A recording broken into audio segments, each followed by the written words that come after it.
Есімім Ермек, жасым 60-тан асып қалды.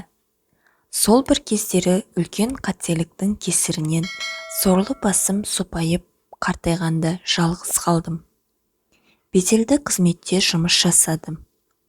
Ол кездері қыздарға бару бізге жай нәрсе еді. Отбасың бар ма, жоқ па, бәрі бір. Бір ұл, бір қызым бар. Оларды көрмегелі жылдан асты. Байғұс бәйбішем не көрмеді? Бақытты болған күні болмапты ғой. Әбден жүндітіп жібергенімді енді ғана түсініп келемін. Сол бір отырыста қатты мас болып үйге қайтпай бірден түнгі көбелектер ордасына кеттім. Жап-жас үрімдей 18 жасар қыз келіпті. 40-тан асқанда өз қызымнан қанша жас кіші қызды қойныма алам деп ойламаппын. Ол қызды әбден қорлап, ақшаны бетіне шашып, өзімнің қандай бай екенімді көрсету болды. Ол қыз мен ойлағандай аңқау емес екен, нағыз түлкінің өзі. Менің көңілімді тауып, бар қалауымды жасап, 2 есе қомақты ақша алып алғанын байқамаппын да. Ертесі не басым ауырып, жұмысқа баруға зауқым соқпай үйге қайттым. Үйге келсем, былшаған сол бір әйел не боянбайды, не өзіне қарамайды, үсті тамақ сасып, мені көре сала асты үстіме түсіп, күтіп, бар жағдайымды жасап жүр. Ал мен болсам, оның бұл әрекетіне мұрнымды шүйіре қарап, кетші жалпылдамай деп, қатты сөйлеп, жарайды деп бөлмеден шыға кететін. Үйге 2-3 күндеп тіпті апталап келмесем де, осы бір бейне. Сол үшін де махаббатты, түнгі ләззатты сырттан іздедім, және оны таптым. Есімі Арайлым, колледжде оқиды. Оның бүкіл оқуын, үйін, жалпы жағдайын жасап отырдым да, ал ол менің түнгі жағдайымды жасады. Үлкен ұлым Арман, жасы 25-те. Оған кезінде шағын бизнес ашып бердім. Ұлым пысық болып шықты, барлық тірлікті дөңгелетіп әкететін. Соңғы кездері балдарыма, үйіме мүлде мән бермей қойдым. Үйден тамақ ішпей, тіпті киімді де Арайлымның тұратын үйінен ауыстырып жүрдім. Сонда мен таңғалғаным, неге олар мені іздемейді? Балаларды қойшы, бәйбішемше, ең болмағанда сол неге іздемейді екен, қызық деп қоя салатын едім. Арайлыммен 2 жылдай жақындасып жүрдік. Кенет ол ауылыма кетем, оқуым бітті деп, асығыс жүгін жинап бір сәтте жоқ болып кетті. Негізі, ол қыз менің отбасымды танымайтын еді. Неге асығыс кетті, біреу бірдеңе деді ме екен? Бірақ кім сөйлейді? Бұны ешкім танымайды емес пе деп таңғалдым. Бірақ мұңая қоймадым. Себебі менде ақша көп, яғни қызда көп деген ұғым санамда сайрап тұр емес пе? Одан кейін тағы да 2,5 жылдай өтті. Мен өз ісімді жалғастырып жүрдім. Бір күні балам үйленетінін айтты. Қызды бірден алып келем. Ұзату ештеңе керек емес. Жағдайы орташа отбасына шыққан деді. Басында қарсы болдым, бірақ балам бақыты үшін амалсыз келістім. Бір апта көлемінде тойға қызу дайындық басталып кетті. Балам келінді әкелгенде төбемнен біреу мұздай су құйып жібергендей болды. Өз көзіме өзім сенбей, мүмкін емес деп, мұз болып бір орында қатып қалдым. Аузыма бір келер емес. Я, бұл сол Арайлым менің ұлыма тұрмысқа шығатын. Мен келінім деп күтіп жүрген қыз. Ол да басында мені көріп шошып кетті, бірақ бүлдірмеуге тырысты. Екеуміз де ешкімге ештеңе айтпай, атасы мен келіні секілді жүре бердік. той бәрі жақсы өтті. Балдар бал айына шетелге барып демалып келді. Бір аптаға кеткен соң, бір аптада ұйықтай алмай, келінімді ұлымнан қызғанып, оны ойлаумен болдым. Мен Арайлымды қатты жақсы көрдім, жас айырмашылығы болса да. Балдар келді, ұлым сол баяғы жұмысында, келін үйде, қызым құрбыларымен қыдырып жүр. Бәйбіше азық түлік алуға дүкенге кетті.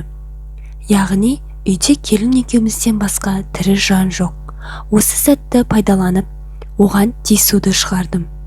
Ары-бері өте, көзбен тесіп жіберердей қарап, онымен өткен әрбір түнді ойлап отыратын едім. Жұмысқа көп бармайтынды шығардым. Уақытым көбін үйде өткіздім.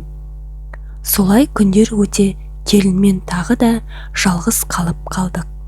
Бұл сәтті мен қапы жібергім келмеді. Бөлмеге келінімді шақырып, затты тауып беруін өтіндім. Ол еңкейіп, сөренің ішін қарап жатқанда, белінен шап беріп құшақтап, оны аймалап, қатты сағынғанымды, өзім қалай әзер тоқтатып жүргенімді тоқтаусыз айтып сүюмен болдым. Ал ол болса өтірік қарсыласқандай болып, ақыры менің құшағыма құлай кетті. Біз ешкім жоқта өз романымызды жалғастырып жүрдік. Бірақ бұл романның да соңы бар екенін екеуміз ұмытқандай едік. Осы түн екеуміздің ең соңғы түніміз еді. Ұлым ойламаған жерден үйге кіріп келді. Бөлмеде Арайлым екеуміз жаңа туған сәбиден тырдай едік. Ұлым бөлмеге кіріп екеумізді көргенде түні сұрланып, ашудан булығып үйден шығып кетті. Ал Арайлым болса тез киініп заттарын жинап, үйден үшті-күйлі жоқ болып кетті. Құр қол кетпепті, бүкіл алтындарды, ақшаларды өзімен алып кеткен. Ұлым қатты көлік жылдамдығымен көлік апатына түсіп, жансақтау бөліміне түсті. Бәйбішем қан қысымы көтеріліп, өзіне әзер келді. Қызым бұл жағдайдан кейін анасының, ағасының заттарын жинап, үйден кете барды. Мен жалғыз өзім қалдым. Келініммен ойнас боламын деп, бүкіл дүниемнен айырылдым.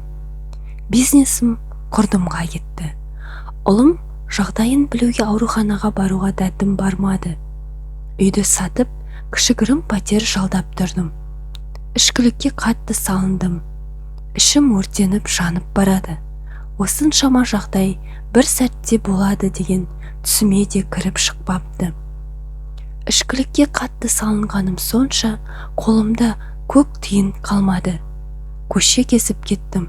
Өткені пәтер ақыны төлейтін ақшам қалмаған. Көше жағалап келе жатып, көзім қарауытып, сол жерде бір күн бойы жатыппын. Мен сорлыны көргендер бомж деп ойлап, айналып өтіп кетіп жүрді. Бомж демегенде нем қалды? Кезінде мұрнымды шүйіріп, кедейлерді менсінбейтін мен қазір кедейлерден төмен халге түстім. Әйтеуір бір мейірімді жан мені көлігіне мінгізіп, «Ағатай, қазір ауруханаға барамын, сәл шыдаңыз» деп мені дереу жеткізді. Сол мейірімді жан бар, жағдайымды жасап, адам қалпыма келтірді.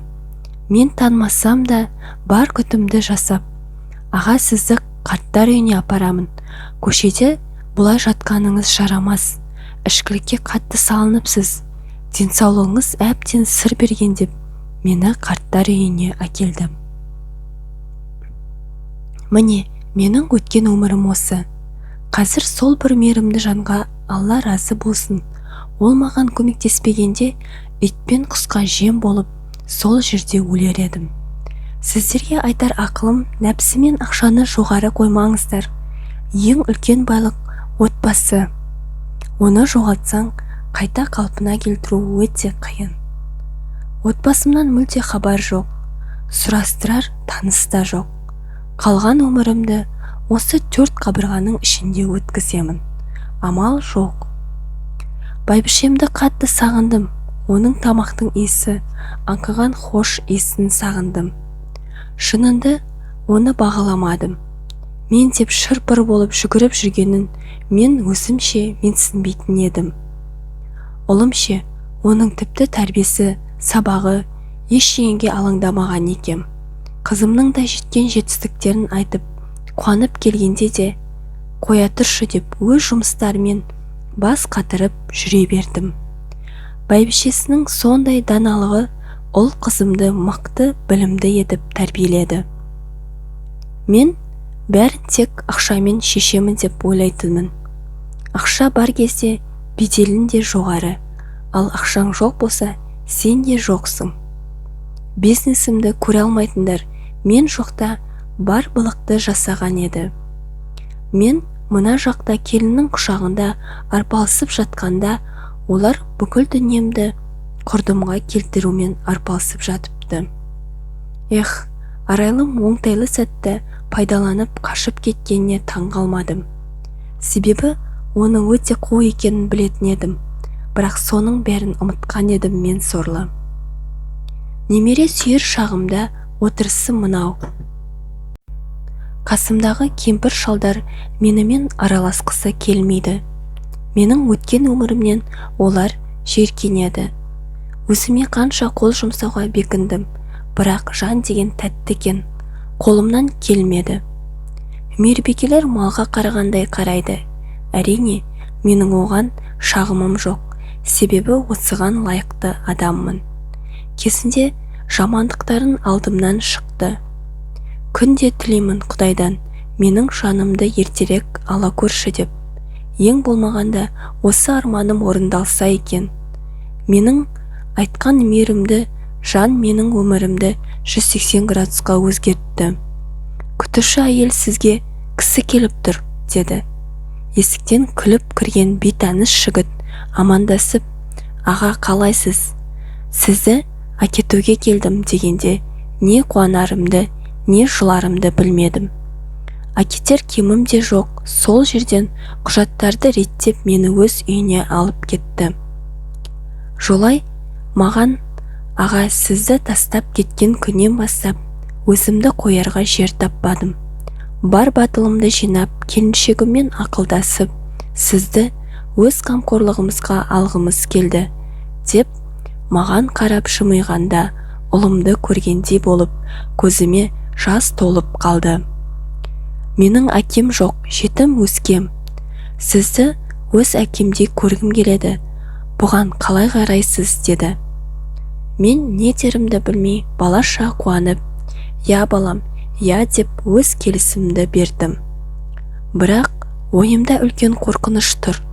Ол өткен өмірімді білсе, менен теріс айналар деп ойладым. Оған жолай бір паркте отырып, сырласуды ұсындым. Саған айтар сөзім бар, дедім. Екеуміз ұзақ отырып әңгімелестік. Бар өмір баянымды айттым. Ол асықпай тыңдап, аға, сүрінбейтін тұяқ, жаңылмайтын жақ жоқ. Оның бәрін ұмытыңыз, жаңа өмір бастаңыз деп, өз сөзімен маған күш бергендей. 3 немерем бар, солардың қызығына тоймай жүрмін. Өз отбасымды да сағындым, бірақ іздегім келмеді, менсіз бақытты болар деп. Солай әкем маған бар өмірін айтып берді. Мен әкемнің рұқсатымен сіздермен бөлісіп отырмын. Оның бар қалауы ауыр сөз айтпаса екен, және қателікке бой алдырмаңыздар. Барынша отбасыны сақтаңыздар деп, өз ақылын айтып, сұхбатты осымен аяқтады.